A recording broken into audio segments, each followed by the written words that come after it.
नमस्कार, ग्लो की gloomy story च्यानलमा तपाईहरू सबैलाई हार्दिक स्वागत छ।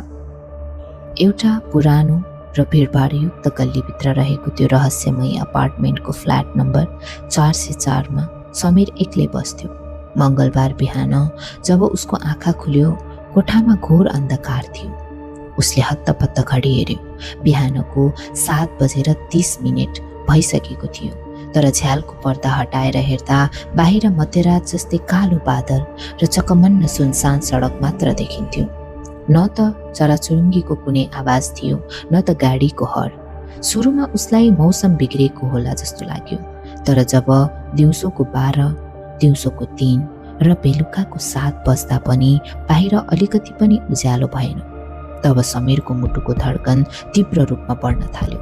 मोबाइलमा नेटवर्क थिएन, नेटवर्क गायब थियो र बत्ती पनि निभिसकेको थियो। यो कुनै सामान्य रात थिएन, यो एउटा यस्तो भयानक रात थियो जुन सुरु भएपछि सकिने नामै लिइरहेको थिएन।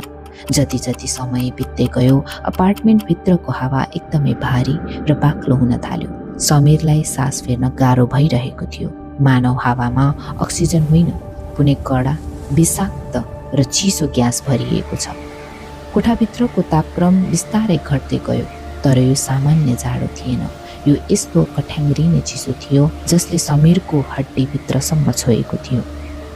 उसको ओठ फुस्रो भयो र हरेक पटक सास फेर्दा मुखबाट सेतो बाफ निस्किरहेको थियो। मैनबत्तीको सानो ज्वालाले कोठाको आधा भाग पनि उज्यालो पार्न सकेको थिएन। मैनबत्तीको प्रकाशले भित्तामा बनाउने लामा लामा छायाहरू अनौठो गरी हल्लिरहेका देखिन्थे। मानव ती छायाहरू समीरको छटपट्टि हेरेर अट्टहास गरिरहेका छन्। कोठाका कुनाहरू यति गाढा र काला देखिन्थे कि लाग्थ्यो त्यहाँ कुनै अनन्त गहिरो खाडल छ।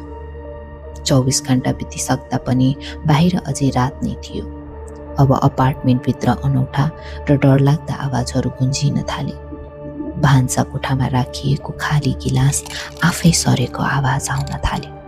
बन्द बाथरुमभित्र पानीको थोपा टप टप खसेको आवाज, जसले त्यो सन्नाटालाई अझै भयानक बनाइरहेको थियो।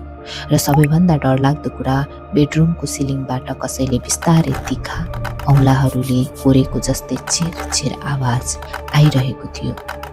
बुधबार बिहान भयो, अर्थात् घडीको हिसाबले, तर बाहिर अझै पनि त्यही अनन्त रात कायम थियो। समीरले 48 घण्टादेखि सूर्यको प्रकाश देखेको थिएन। भोक, प्यास र निन्द्राको कमीले उसको दिमागले काम गर्न छोडिसकेको थियो। उसलाई आफ्नो अपार्टमेन्ट नै एउटा जीवित राक्षस जस्तो लाग्न थाल्यो, जसले उसलाई बिस्तारै निल्दै थियो। त्यो भयानक अनुभूति सम्झदा पनि आङ सिरिङ्ग हुन्छ। समीर खाटमा पल्टिएर आँखा बन्द गर्ने प्रयास गर्थ्यो, तर उसलाई लाग्थ्यो कि ओछ्यानमा कोही अदृश्य जीव लुकेर बसेको छ र उसले सास फेरेको आवाज समीरको कानेनिर आइरहेको छ।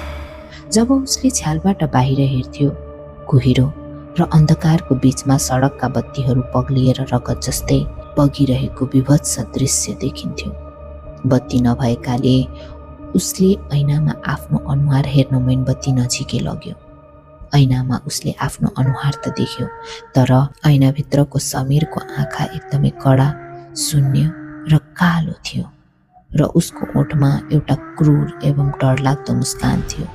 बाहिरको वास्तविक समीर डराएर हत्तपत्त पछि हट्यो, तर ऐनाभित्रको त्यो भयानक आकृति अझै पनि त्यही उभिएर मुस्कुराइरहेको थियो। बुधबारको रात, अर्थात् जुन वास्तवमा 48 घण्टा लामो एउटै अन्धकारको हिस्सा थियो, समीरको धैर्यताको बाँध पूर्ण रूपमा टुट्यो। ऊ डर र पागलपनले चिच्याउँदै अपार्टमेन्टको मुख्य ढोका खोल्न दौडियो, तर थरथर काँपिरहेको हातले ताल्चा खोल्यो र ढोका हत्तपत्त तान्यो। तर ढोका बाहिर न त कुनै करिडोर थियो, न त सिँढी नै। ढोका खोल्ने बित्तिकै उसले देख्यो बाहिर केवल एउटा अनन्त कालो शून्य थियो।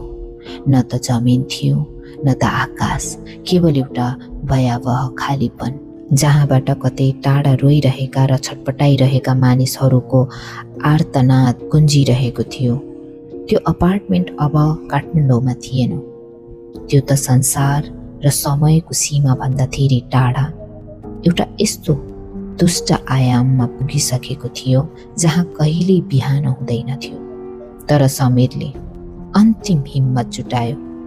यसरी खुट्टी खुट्टी बाँच्नुभन्दा त मर्नु नै बेस भन्दै उसले त्यो अनन्त अन्धकारको खाडलमा हाम फाल्यो। तर आश्चर्य, त्यहाँ ऊ मरेन। अन्धकारमा खस्नुको साटो ऊ अचानक एउटा तीव्र र उज्यालो प्रकाशको पुञ्जभित्र हराए र अचानक समीरको आँखा खुल्यो। बिहानको ठिक 6 बजिसकेको थियो। झ्यालको पर्दाको कापबाट सूर्यको पहिलो न्यानो किरण कोठाभित्र छिरेर भुइँमा एउटा सुन्दर उज्यालो थर्को बनाइरहेको थियो।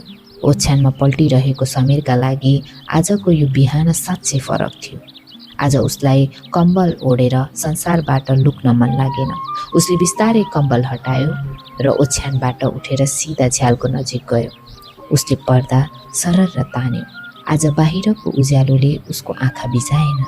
सूर्यको न्यानो किरण सिधै उसको अनुहारमा पर्यो।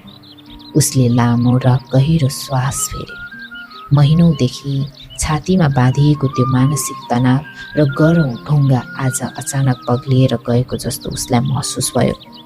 झ्याल बाहिर एउटा सानो चरा रुखको हाँगामा बसेर मिठो चिरबिर आवाज गरिरहेको थियो। समीरले त्यो चरालाई हेर्यो र उसको ओठमा एउटा सानो तर साँचो मुस्कान छायो। धेरै समयपछि उसलाई हावाको चिसोपन र चराको आवाज सुन्दा मनमा एउटा गहिरो शान्ति मिल्यो। उसले भान्सामा गएर आफ्नो लागि कफी बनायो। कपबाट निस्किरहेको बाफलाई हेर्दै गर्दा उसले महसुस गर्यो, अँध्यारो जति नै लामो, कडा र भयानक भए पनि बिहान हुन कहिले रोकिँदैन। हिजोसम्म नयाँ सुरुवात भन्ने शब्द एउटा बोझ लाग्ने समीरका लागि आजको यो बिहान साँचो अर्थमा एउटा सुन्दर र नयाँ जीवन बनेर आएको थियो। ऊ पूर्ण रूपमा निको भइसकेको त थिएन, तर उसले अन्धकारसँग बाँच्ने र लड्ने एउटा नयाँ ऊर्जा पाइसकेको थियो।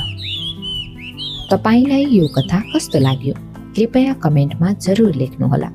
यो कथा अहिले डिप्रेसन अथवा मानसिक तनावसँग लडिरहेका मानिसहरूको मस्तिष्कको भारी बोझ र उनीहरूले भोग्ने मानसिक अवस्थालाई बुझाउने एउटा सानो साङ्केतिक प्रयास मात्र हो। यस्तो कठिन अवस्थामा हामीले हरेस खानु हुँदैन, हिम्मतका साथ लड्नुपर्छ र डराउनु हुँदैन भन्ने सङ्केत दिन खोजिएको हो। हजुरहरूको अमूल्य विचार पनि कमेन्ट बक्समा व्यक्त गर्नुहोला। अर्को हप्ता यस्तै अर्को डरलाग्दो र सत्य घटनामा आधारित कथा लिएर आउनेछु। तबसम्मका लागि आफ्नो र आफ्नो परिवारको विशेष ख्याल राख्नुहोला। धन्यवाद।